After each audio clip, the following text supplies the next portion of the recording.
자, 오늘 여러분에게 첫 번째 소개해드리고 싶은 앱은 우리가 이제 서울에서 동해안을 거쳐서 그리고 블라디보스톡을 거쳐서 옴스크 그리고 모스크바 그리고 연이어서 산트페테르부르크까지 우리가 여행을 간다.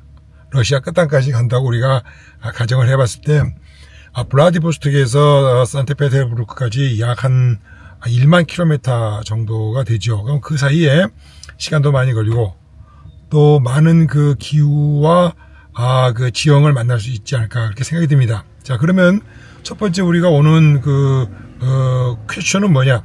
이제 라우트가 결정이 되지 않았습니까? 자, 그렇게 되면은 어떤 도시에 어떤 기후 환경을 우리가 통과를 해서 예를 들어서 1만 킬로미터를 하루에 한 400여 킬로미터 서울 부산간 정도 운행을 한다고 치고 그렇게 되면 약 25일 정도 걸리지 않겠습니까?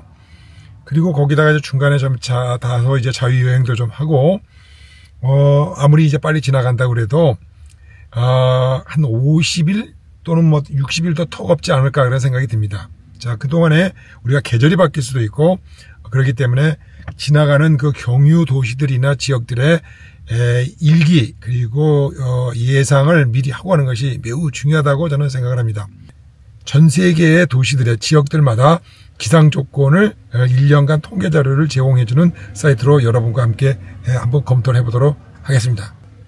자, 지금 화면에는 이게 weatherSparks.com에서 제공하고 있는 전 세계 계절별 그리고 기후 상황, 온도 등을 우리가 한번 알아볼 수가 있습니다. 하지만 우리가 한번 블라디보스톡을 한번 여기 나오네요. 블라디보스톡을 한번 체크를 해보도록 하겠습니다. 자, 블라디보스톡의 이제 날씨를 보게 되면은 전반적으로 여기 투어리즘 스코어라고 있죠. 이것이 뭐냐면은 관광지수네요. 그쵸? 그리고 그 위에 먹이, 얼마나 이제 습도가 좀 끈끈한가 이런 얘기를 좀 하고 있는 것 같고 그리고 이게 좀 꺼버릴까요? 뭐 이런 것들이 잡스러운 것들이 나오나? 그리고 위에 보게 되면 이제 precipitation 이게 뭐니까 그 강수 예상 수치가 한 4.4인치 정도 나온다고 되어 있네요. 그죠? 비가 제일 많이 오는 시즌에.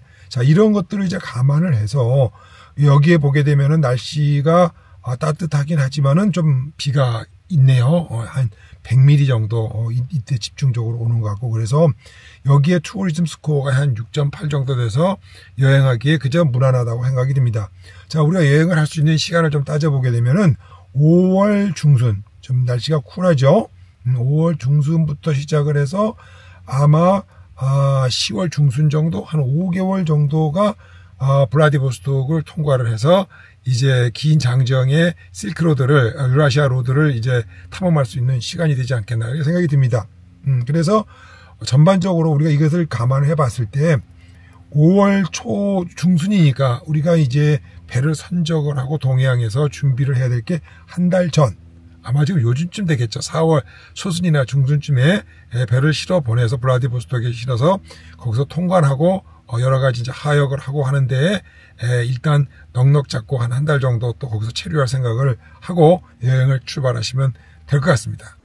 자, 두 번째 소개해드리고 싶은 앱은 위키 오버랜드라고 하는 앱입니다.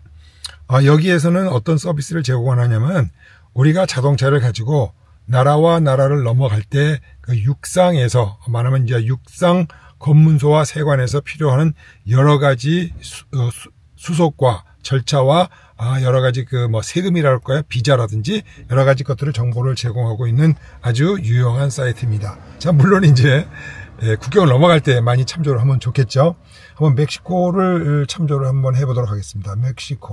자, 멕시코에 가게 되면은 여기 이런 말이 있죠. required paper. 우리가 서류를 준비해야 될 것이 패스포드 그리고 원본과 한 카피, 복사본 하나. 그 다음에 차량 등록증, 그 다음에 운전면허증, 그리고 멕시코에서 필요로 하는 투어리스트 카드. 여기에는 지난번 영상에서 말씀드린 것 같이 이 나라는 MMF인가 해가지고 모든 25마일 남쪽으로 내려가는 안쪽으로 들어가는 멕시코의 모든 관광객들에게는 25달러, 27달러 정도의 관광 카드를 사게 되어 있습니다. 자, 그리고 또 차량이 넘어가는 경우에는 일정량, 예를 들어서 뭐 500달러면 500달러 정도의 디파짓을 해서 출국을 할 때 그거를 또 찾아가게 하는 또 시스템이 특별하게 또 있고 그렇습니다. 그래서 이제 그런 거에 관한 것들이 여기 나와 있습니다. 자, 프로세스 보러, 그러니까 국경선에서 어떤 또 우리가 필요한 절차가 있는지, 그리고 여기 또 나오지 않습니까? TIP라고 일시 자동차 수입에 관해서는 어떻게 해야 된다. 그리고 이제 이거를 할 때 예를 들어서 여기 보시게 되면은 2000년도 이전의 거는 뭐 $200, 2001년도에서 2006년도 형식의 거는 $300 미국, 이런 일정량의 또 돈을 디포짓을 또 하고 출국할 때 아까 말씀드린 대로 또 찾아가게 하는 제도도 있고 그렇습니다. 그래서 여러 가지 여기도 엔트리 코스트가 있네요. 코스트 오브 엔트리가 있는데 $27 USD 해서 미국 돈으로 약 181 정도의 관광을 할 수 있는 또 관광증이 $27 등등등 여러 가지 입국에 필요한 상세한 정보들이 나와 있기 때문에 여러분들이 각국을陸路로 넘어다닐 때 필요한 자료들을 여기 잘 정리를 해놓고 있습니다. 꼭 참고하셔서 미리미리 국경 도착 전에 준비하시고 잘 통과하시기 바랍니다. 세 번째로 여러분이 보고 계시는 화면은 passportindex.org입니다. 세계의 여권 파워들을 수치화해서 보여주는 공식적인 사이트이죠. 자, 여기 이제 우리가 갔어서 컴페어 한번 들어가 보겠습니다. 우리나라의 패스포드를 한번 비교를 해보도록 하고요. 여기에서 한국을 한번 골라서 보도록 하겠습니다. 사우스 코리아 어디 있나? 여기 아프리카 여기 있네요. 자, 보게 되면은 이제 우리나라가 필요로 하는 여러 가지 이 여권의 비자에 관한 안내문이 여기 나와 있습니다. 아프가니스탄이라든지 알제리아 이런 데는 이제 비자가 요구가 되고 있죠. 쭉 내려가면은 또 도착 비자를 또 받는 데도 있고요. 또 그다음에 베닌 같은 데서는 이 비자, 전자 비자를 또 받아야 되고 부탄도 전자 비자를 받아야 되고 등등등 우리가 비자 프리로 들어갈 수 있는 국가 외에 미리미리 이 온라인을 통해서 이 비자를 신청하시든지 또는 도착 비자가 또 가능한지 또 아니 되면은 가까운 타국에서 가까운 영사관이나 대사관을 찾아가서 우리가 비자를 미리미리 준비를 해야 된다는 것입니다. 가장 중요한 점은 실질적으로 비자를 받아야 될 때는 짧게는 뭐 한 일주일, 길게는 5개월에서 6개월, 특별히 베네수엘라 같은 경우는 상당히 시간이 많이 걸리죠. 물론 한국 여권으로는 베네수엘라는 들어갈 수가 있습니다. 미국 여권 같은 경우에는 상당히 지체가 되고 그렇답니다. 이와 같이 나라마다 각 국별로 각 국민에 대한 비자 발급 속도나 또 행정 절차가 다르고 또 비자에다가 이제 여권에다 스티커나 스탬프를 받기 위해서는 그 여권 자체를 영사관에 상당 기간 동안 맡겨놓고 나와야 되기 때문에 그동안에 이제 여권이 없기 때문에 어떤 특정 나라에 묶여가지고 오더가도 못하는 경우가 있게 됩니다. 그리고 알다시피 비자라는 것은 뭐 평생 유효한 것이 아닐 수도 있지 않습니까?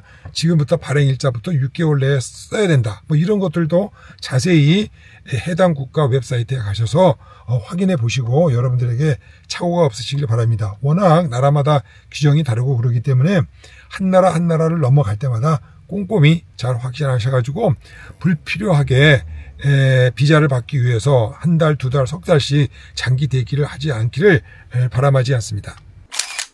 이번에는 네 번째 앱입니다. 상당히 중요한 앱인데 여러분들이 이제 국경을 넘어가서 어떤 나라에 들어가게 되면은 그 나라에서 이제 필요한 게 뭡니까? 어디에 주유소가 좋은 게 있는지, 와이파이가 어디에 떨어지는지, 그리고 음식점이 어디가 좋은 게 있는지, 로컬 시장이 어디에 있는지, 그 다음에 또 뭐가 있을까요? 또 샤워를 또 공짜로 할 수 있는 데가 어디에 있는지, 그리고 차박이나 또 이런 데가 어디 있는지, 아주 또 숨겨져 있는 명승지가 혹시 또 어디 있는지 등등 여러 가지 실질적으로 어떤 로컬 국내 지역을 여행하는 데 있어서 생활에 필요한 모든 정보들을 담고 있는 게 바로 여기 보시는 ioverland.com입니다. 자, 그래서 여기 들어가게 되면 지금 저는 현재 포틀랜드 지역에 있으니까 이제 포틀랜드 지역이 지금 보이네요. 이게 227 이런 거는 여기에 이 근처에 등록되어 있는 여러 가지 생활 정보를 담고 있습니다. 지도의 좌표하고 그 다음에 평가를 가지고 있죠. 그래서 여기에 가입은 무료입니다. 여러분들이 한국에서 여행을 하시더라도 한국에 많이 이런 ioverland.com을 이용해서 등록을 해주시면은 많은 차박이나 또 오버랜더들에게 아주 유용하지 않겠나 생각이 듭니다. 자, 그럼 한번 시험 삼아서 제가 리오데자네이로를 한번 가보도록 하겠습니다. 브라질에 있죠. 자, 브라질 해변 도시입니다. 여기에 가게 되면은 이쪽에서는 이제 남미 쪽에서는 이제 유럽이나 그쪽으로 많이 오고, 또 브라질은 또 워낙 땅덩어리가 우리나라보다 66배 정도 큰 대국이다 보니까 여기에는 아주 많은 사람들이 이 차를 가지고 오는 유명한 관광지이기도 하죠. 보시게 되면은 여러 가지 다양한 그 아이콘들이 눈에 보이게 되죠. 자, 그래서 여기 보면은 요 녀석이 우리가 이제 임시 캠핑을 할 수 있는 지고, 여기는 이제 정식 이제 캠핑장이고 뭐 이제 이렇습니다.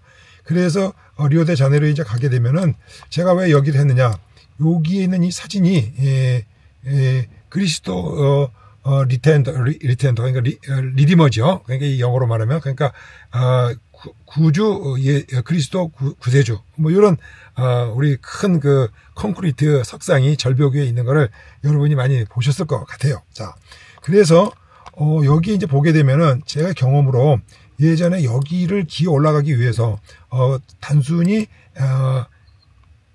에스카레이터, 아니 뭐죠, 이게 저 케이블카 케이블카를 타고 올라가는 것보다 이 호수 아래에서 산을 타고 좀 기어 올라갈 수 있는 방법을 좀 연구를 해보다가 제가 발견한 곳이 여기 뭐냐면은 이와 같이 이 라보라 로드리고 프레리타스, 이게 뭔지 모르겠어. 이게 하여튼 이게 무슨 호숫가에 있는 와일드 캠핑장입니다. 와일드 캠핑이라는 것은 한국말로 차박지죠. 그래서 여기 보게 되면 차박지 모습도 있고 길거리 차박을 하는 건데, 여기에 이제 여러 가지 설명들이 있고 그렇습니다. 물론 이제 이렇게 포르투갈어나 또는 스페인어로 되어 있는 것들은 가서 구글 번역을 해서 보시면은 또 여러분들이 쉽게 이게 무슨 말 뜻인지 이제 이해가 가실 것 같아요.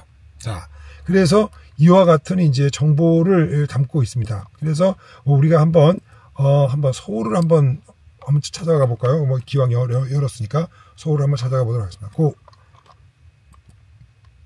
자, 여기가 지금 서울인 한국이죠.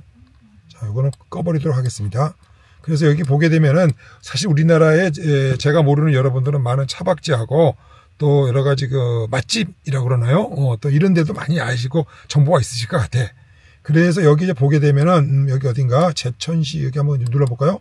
여기 보게 되면 음식점도 나와 있고 피시 레스토랑이네. 여기 보면 와일드 캠핑 장소도 나와 있습니다. 한번 열어보죠. 이건 이제 외국 사람들이 작성을 해놓은 거니까 여기에 좀 자세한 내용을 좀 보게 되면은 여기 뭐 좋네요. 사진도 나와 있고 그러는데, 해외에서 오신 분이 차를 끌고 와서 이렇게 평지에서 차박을, 야영을 하고 계신 분들이 있습니다. 그래서 여러분들도 여기에 이 웹에 올라오셔가지고 회원 등록을 하시고, 이건 무료입니다. 그리고 올라가셔서 자신이 소개하고 싶은 여러 장소들을 소개해 주시면 우리나라에서 또는 일본에서도 많은 사람들이 한국 여행을 하는데 편하지 않을까 생각이 드니 많은 도움 주시기 바랍니다. 이거 아주 중요한 자니까 여러분들이 시간을 가지고 이 사이트를 꼼꼼히 한번 체크해 보시기 바랍니다. 이 웹사이트는 주로 유럽인들의 입장에서 주로 이렇게 만들어진 웹사이트입니다. 그래서 유럽에서 이제 아프리카를 간다든지, 또는 이제 유럽에서 아메리카스, 그러니까 북미, 중미, 그리고 남미를 어떻게 유럽 쪽에서 진출할 것이냐. 우리가 이제 거꾸로 보면은 미국에서 어떻게 유럽을 갈 거냐, 또 유럽에서 어떻게 아프리카를 들어갈 거냐, 또는 남미에서 바로 아프리카로 어떻게 들어갈 거냐 할 때 가장 중요한 이제 핵심은 뭐냐면은, 우리가 차를 갖다가 로로선이나 또는 컨테이너에 실어가지고 우리가 대륙에서 이제 이게 큰 바다니까 페리는 없겠죠. 싣고서 보내는 방법들에 관한 것들이 상당히 이 아프리카, 유럽, 그 다음에 북미, 중미, 남미를 위시로 해가지고 나와 있는 사이트라고 볼 수가 있습니다. 그래서 여기에 보게 되면 쉬핑 어라운드 에티오피아를 어떻게 우리가 차를 보낼 수 있을까, 뭐 상당히 그 모리타니아를 어떻게 들어갈 것이냐 해서, 특별히 아프리카가 굉장히 그 오버랜딩 하기에 여러분도 아시다시피 비자를 요구하는 데도 많이 있고, 그리고 또 상황 자체가 이렇게 정치적인 굉장히 상황 자체가 좋지 않기 때문에 다양한 거기 가기 전에 정보와 어떤 뭡니까 데이터, 그리고 어드바이스들을 수집을 해가지고 가셔서, 인터넷도 안 되죠. 또 언어도 안 되죠. 생활 여건 자체가 매우 불편한 가운데서 살아남아서 성공적으로 오버랜딩을 마치기 위해서 그 다음 나라와 그 다음 나라를 거쳐서 한 대륙을 마무리할 때까지 여러분들의 긴장을 놓쳐서는 안 됩니다. 따라서 이와 같이 아프리카와 그 다음에 아메리카스, 그러니까 중북미, 북중남 아메리카에 대한 자료를 잘 정리해 놓은 이 사이트도 매우 유용하다고 제가 추천해 드리고 싶습니다.